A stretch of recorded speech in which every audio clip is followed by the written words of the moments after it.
you know, when you're connected to wireline in your premise, for instance, and you're limited to that geographic space, and all of your devices are connected to either a wired or wireless connection inside the home, you're just much more aware of the constancy of that connection.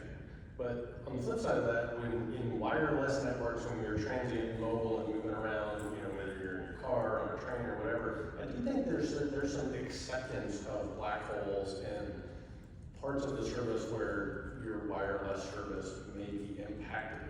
And I think it's just a perception thing where it's inherently accepted that there are black holes and there are issues with wireless as you're moving around. But when you're at home, you're tethered to your network. And so you're much more aware of if there's any imperfections in it, or more realized, I think, in near real time, and just less accepted. But that's my perception.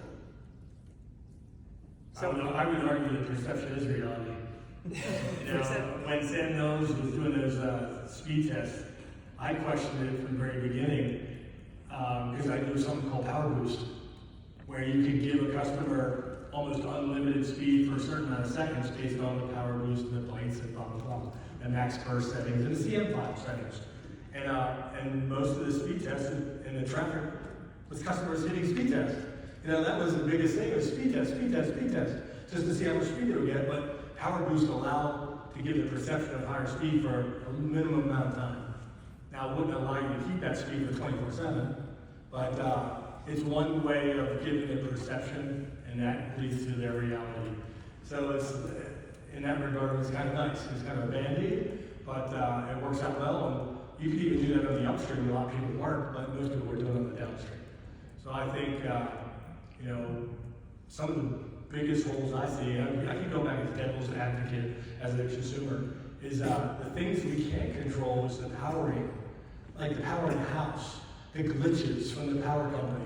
So we need UPSs, we need battery backup, we need mobile hotspot backhaul maybe if stuff hits the fan.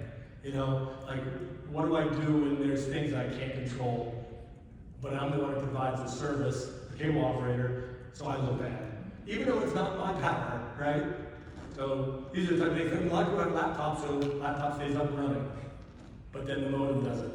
You know, so there's little things that have to be addressed, I think, to have higher availability, not just from the cable side, but end to end, right?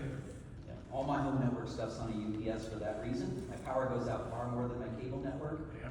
so I always have communication.